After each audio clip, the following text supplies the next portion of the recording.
capture the game. Does it want to? It says no. Told me no way. I will not capture the game. Please capture the game. Please. There we go. Okay, good. This took way too long. Mr. English, yes. These things, sure. Candle flicker, okay, sure. Sounds perfect. All right, this is the Innsmouth case. Fans of the strange world of Innsmouth recognize the problematic beliefs of H.P. Lovecraft. This game has been produced by a group of people who believe in inclusion and equality. I like that. It's good shit. This is, yeah, so this is another Assembla Entertainment published game. Rubber Pumpkin Games, the developer. I'm really liking a lot of the games that Assemble publishes. They're all pretty cool. Okay, the save at the end of each chapter. Okay, 35 chapters, end of chapter screen fades to black. Green save icon appears like that. Okay. Always in the game after you save point. Oh god. Makes sense. Boston, 21st of September. The last rays of sunshine filter through the blinds of your empty office. The pathetic stench of whiskey, cold cigarette smoke, and canned ravioli fills the air. The screeching tires and constant beep of car horns out there on the street tell you that it's gone 8 p.m. It's past 8 p.m. I don't what. People are on their way home, finishing their day. You should join them. You decide, I'm gonna stay at my desk. Your day was long and frustrating. You're running out of ideas on how to handle the calls of people who want money from you. A cold shiver runs down your spine as you flick through a pile of unpaid bills. On top of the pile is a reminder from your landlady. You're 2 months behind on the rent. The next one is a 3-figure invoice from a games company for in-app purchases. Okay, this is the modern day. You tried to claim them as business expenses in their last investigation, but somehow your client refused to pay. Then there's a second reminder from your internet provider threatening to cut off your connection. You may take legal action, because without an internet, you can't work. Or live. More in-app purchases. Cigarette, a little fresh air. You jerk open the blinds. Amongst the dust, the last rays of light shine into your eyes like a laser sight in a spy flick. It takes a few seconds for your eyes to adjust. Your gaze settles on the Horns and Hooves pub across the street. How many simple jobs this guy was giving you? Jealous wives and husbands you had to spy on? All you had to do was lie in wait at the window and take pictures of them coming out of the dirtiest hole in town. You close the window before you see anyone you know. You breathe a deep sigh. It may not have been a successful day, but at least it's over. Looking forward to a classic Friday night, watching old mystery series at home, in sweatpants and getting drunk on cheap booze. Oh, great. Since the early afternoon, you've been staring at the foreboding bottle of liquor at the other end of the room. Up until now, a vague sense of professionalism has kept you from drinking yourself into oblivion. Now nothing stands in the way. Suddenly, you hear someone at the door. Who is it? The door slowly cracks open with a timid creak. The unknown guest pauses, then, in a breathy and melodic tone, you hear a woman utter, "Hello?" Your insides cramp. You suddenly realize that you haven't cleaned your office at all this year. Oh god. Uh, quickly try to clean up? Sure. Wait a minute, wait, You shout in a pitch that is at least 2 octaves higher than intended. There is no time to pick up all those crumpled pieces of paper on the floor. You gaze across the total mess on your desk. A weird, undefinable crust has formed on the wood. You've never noticed that before. You try to hide it by putting some unpaid bills over them. They get stuck immediately. Nice! By the light of the desk lamp, you now see more than a silhouette. A breathtaking woman lights up your office. No doubt older than 40, maybe even 50. Hard to say, clad in black, skin-tight dress culminating in a decolleté that seems to defy the laws of gravity. A smoky eyeshadow as dark as algae washed ashore, blonde, coiffed? I don't know. Wavy hair under a dark beret. The faint light of the setting sun catches in the strands of her hair, and you wonder how many heads this woman must have turned during her prime. She is completely different from your usual customers. Nervous bankers with sweat stains under their armpits, convinced their wives of something going on with the mailman. Every move she makes is calculated grace. Smooth as an eel, she walks towards you and sits down in the corner of your desk. Determined, she sits down slow bold, which makes you blush. It's a little bold. Without asking you first, but as professional, you're not giving anything away. She seems to want to play the seductive damsel in distress. The quiet, amused voice of your subconscious is pleased that the stranger may be sharing your enthusiasm for film noir cliches. Far louder noises are passed that this woman seems to think that a sexy pose and revealing clothes could win you over, and both voices agree that they don't like being manipulated. You don't think the stranger perched on your table is trying to recover from a hard-working day as a lingerie model, and therefore you see no logical reason for her behavior. When she begins to speak, her voice is smoky and full of promise. Smoky, huh?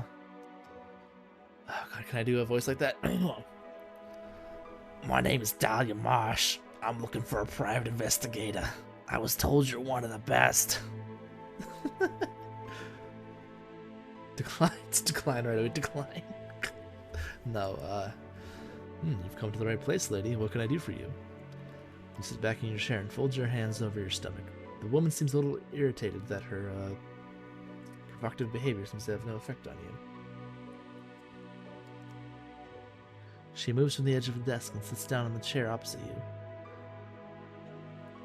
Yes, She clears her throat. As she continues to speak, the smoky seductiveness creeps back into her voice. My name's Dahlia. I need help. I ask for more details. It's about my daughter, Tabitha. She's disappeared. You're pulling out paper and pencil. This is going to be a walk in the park. A walk in the Kidnapped Kids Park. Well, when did you last see her, and where? The woman puts on a fake smile. We live in Innsmouth. It's a small port town north of Arkham. You frown. This is a bit vague. What was your child doing when you last saw her? What hobbies does she have? Oh, you know, kid stuff. They just run around and play with their yo-yos, that sort of thing. And Dahlia nervously combs her hair, hands through her hair. Yo-yos? Hold on, yo-yos? Ring ring, can you hear that? It's the 90s calling. They want their outdated toys back.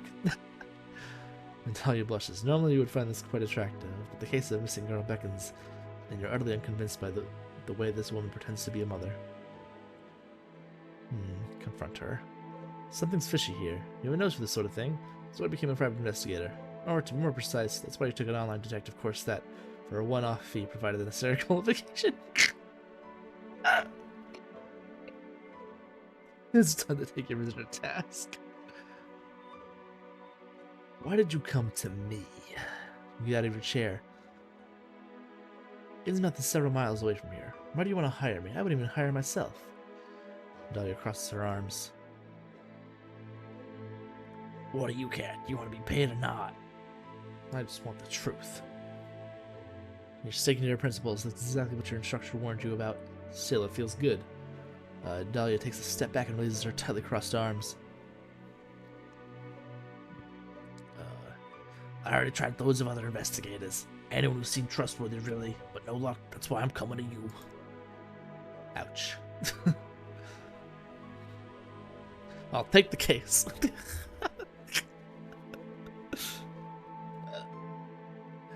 Oh, shit.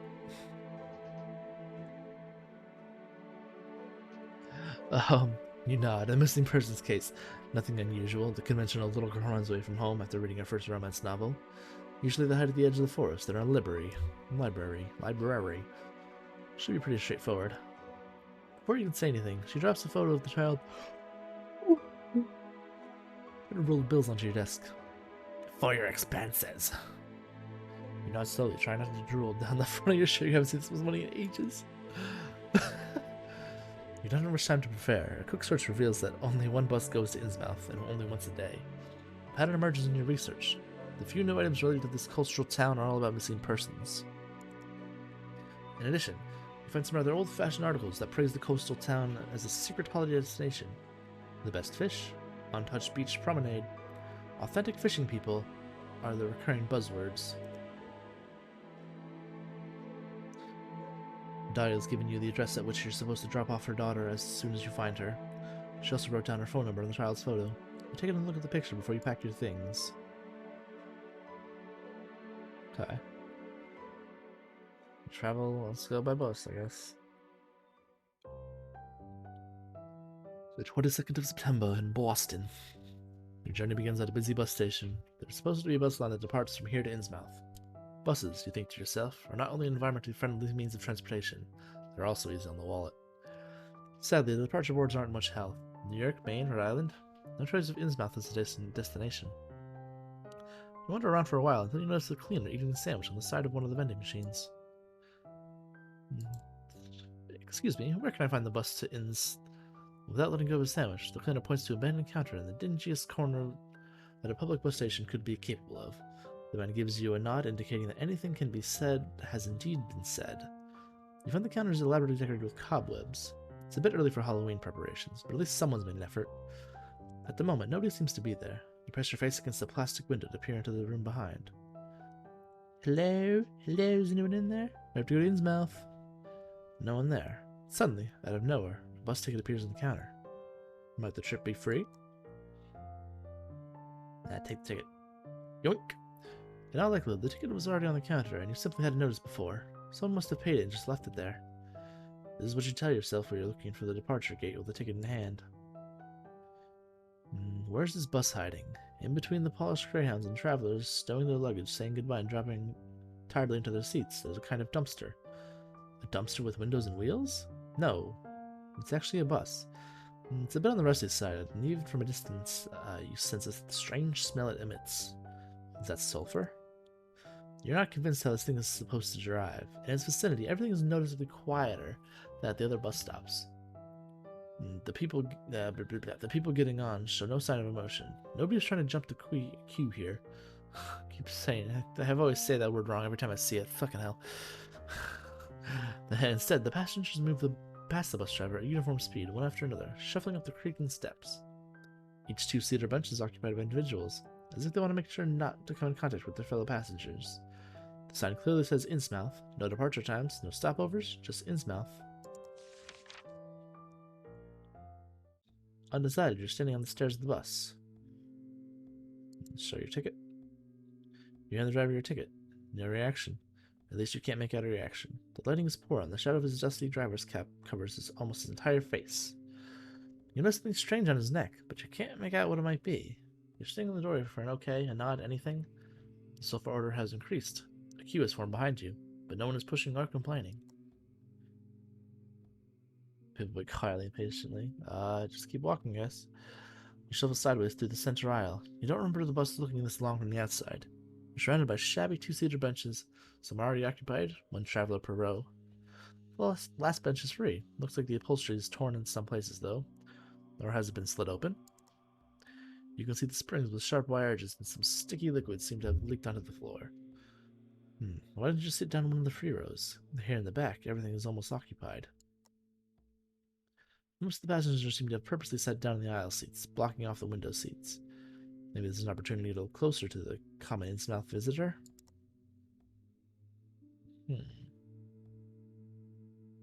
Sit down next to someone. As a nonconformist, you join one of the passengers in a double seat. Since only one man was so considerate as to sit at the window, your options are limited anyway.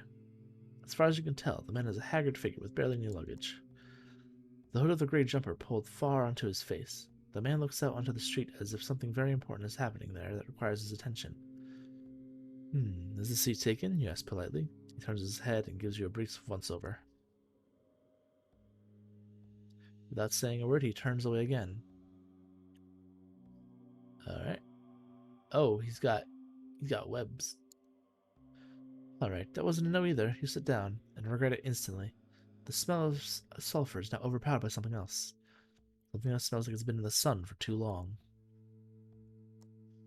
You're trying to catch a glimpse of what's under the hoodie. Does the person have a genetic defect? Is he malnourished? You're not exactly where the problem might be, but you're trying to stay professional. You awkwardly stare at the headrest of the person in front of you. Awkward silence. The man with the best idea to sit next to an unpleasantly smelling stranger. It's almost unbearable, and you still don't know exactly how long the trip will take. You take a look at your surroundings to distract yourself a little.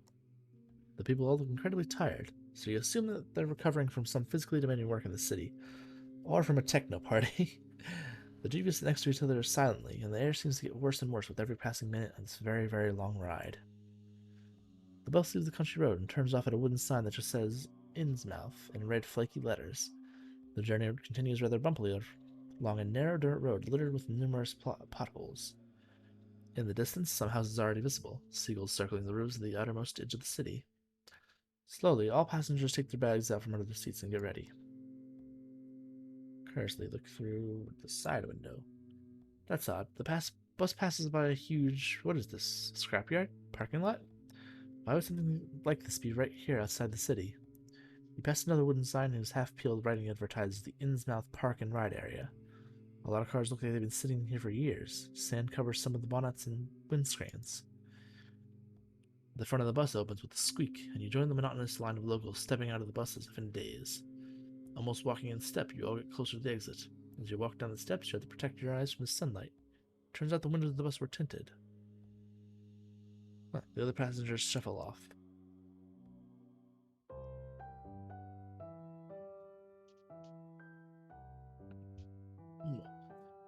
Finally, Innsmouth. You examine your surroundings while stretch your legs trying to unwind from the stressful journey. No artist could have adequately captured the serenity and beauty of this place.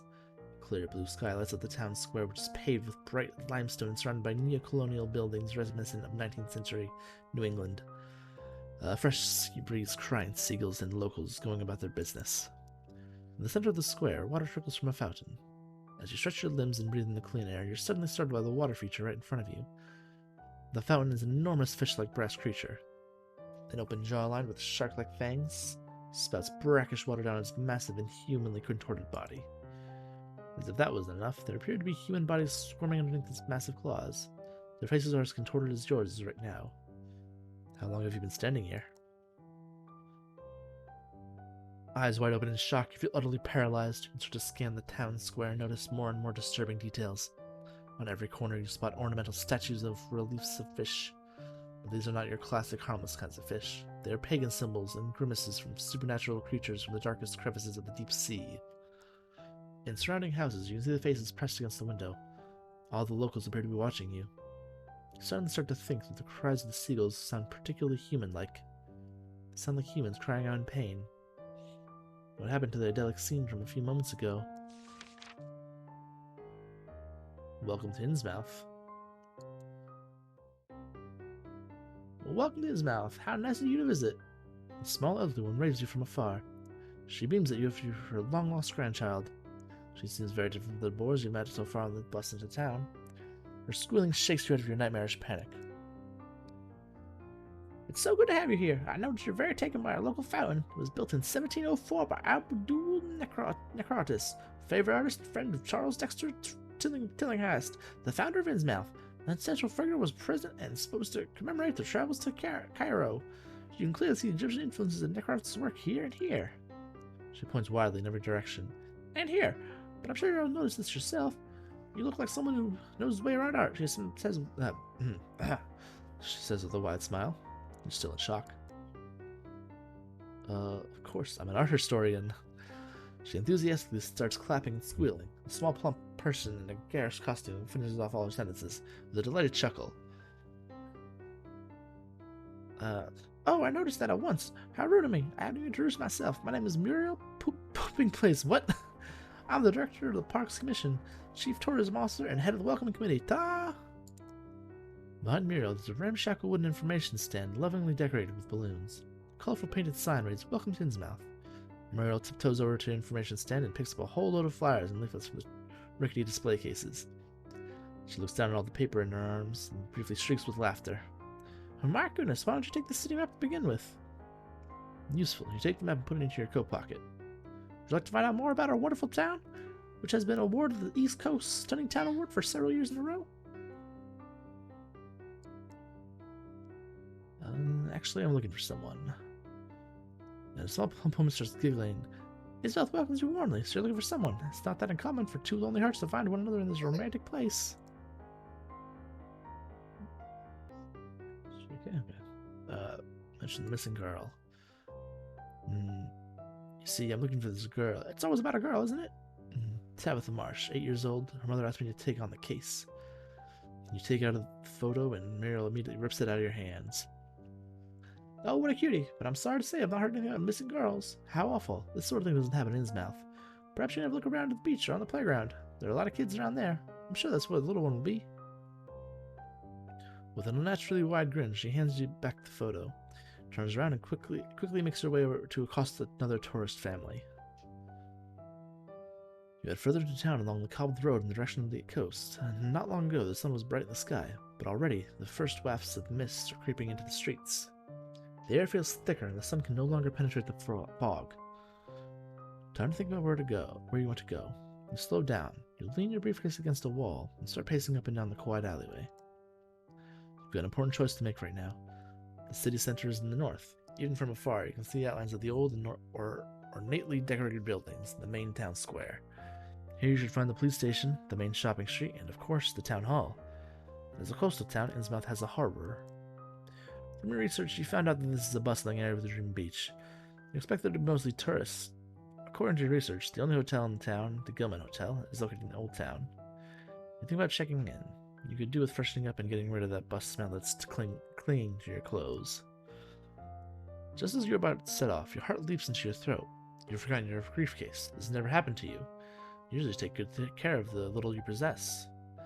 And there's nothing you possess now. You have to wait until your return journey to find out whether someone has handed it in lost and found.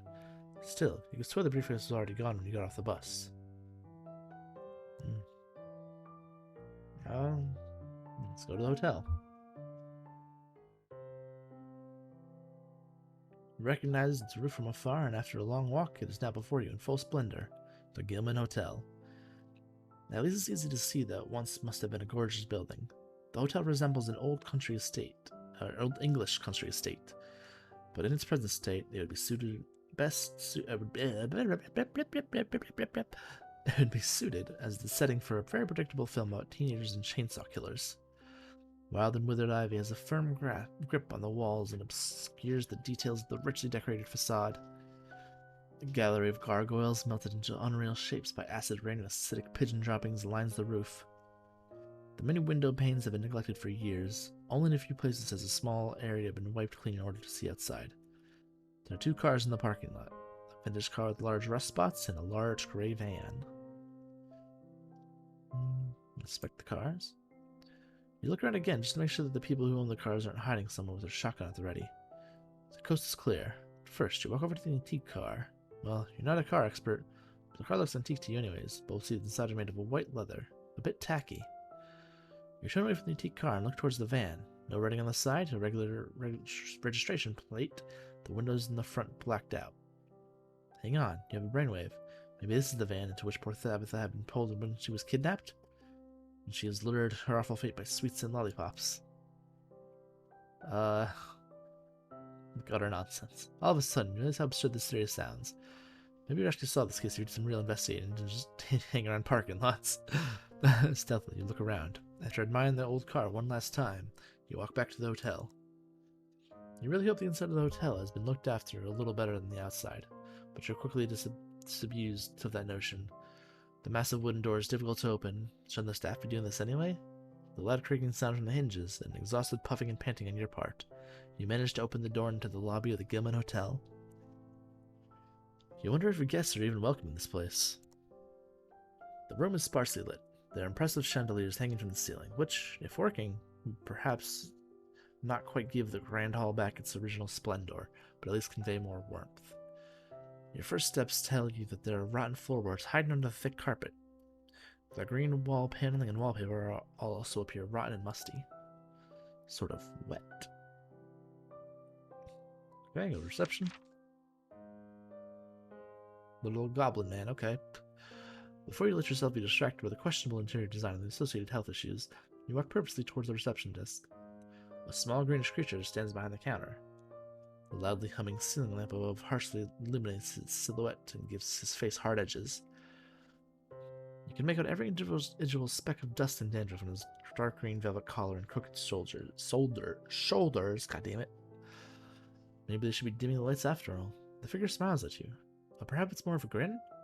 His face unsettles you. You lean forward at an angle to get a better look at him. The corners of his mouth reach all the way up to his dried up ears. His smile looks like it's painted on. His beady eyes lie deep in the cavity of his skulls, seem to stare in opposite directions. Has he even blinked yet? And on top of it all, he smells funny. How may I help? You're startled and take a step back. Welcome to the Gilman Hotel. My name is Cornelius Gilman III. How may I be of service to you? The man's gaze remains unchanged, and his unnatural smile still seems to be etched into his face. You're still surprised that he can talk with that expression on his face. Just a moment ago, you could have sworn he was an inanimate puppet. Just like now when he was not speaking. I'd like to book a room, please. You begin and manage not to blurt out, in a different hotel. Perfect. The Gilman Hotel is delighted to be able to welcome you as guests. May I ask whether you're in Innsmouth for business or pleasure? How long will you be staying with us? Would you prefer a view to the beach or the sky, or one of our exciting, the skyline of one of our exciting town? When would you like to be woken up? Do you sleep deeply? Are you traveling alone? Do you have family? Who knows that you're here? Can you interested in our spa, fitness, and wellness activities? Would you like to subscribe to our newsletter? How long can you hold your breath? Answer all the questions. You tick next to the box next to pleasure wink wink. Busyness. As long as it takes. Favorite view. View of your wink wink. View of the beach. 6 a.m. Do you sleep deeply? As deep as my feelings for you. Can't be woken up that easily. Traveling by yourself. Wink wink. Again with the wink wink. I'm always by myself. Do you have family? I have this goldfish called Al. Who knows you're here? Al knows. Gonna shoot her. Sure. Subscribe to No. I've been the breeze underwater since I was a child. Are we done now? Can I go to my room? The concierge's expression did not change a tiny bit for the duration of your conversation, let alone did he blink. Thank you very much. That was all I needed to know. Now all you need to do is sign here. He tilts a strangely shaped head over to the guest register. Noob Slayer 55. Your real name. Sadly, we're all booked up this season. There's only one spare room. Here's your key for room 666. Enjoy your stay. You look at the key, which has magically appeared on the counter. And your eyes slowly wander past the man at the wall, where countless other keys are hanging. Alright. Continue search. Thanks so much. At least you've got a bed for the night. You think it's best not to waste any more time and decide to immediately keep looking for the girl. With quick steps, you hurry out of the building, but you can still feel the eyes of the concierge on you. Time to go and look for Tabitha. The harbor. Oh, what time is it? It's getting late.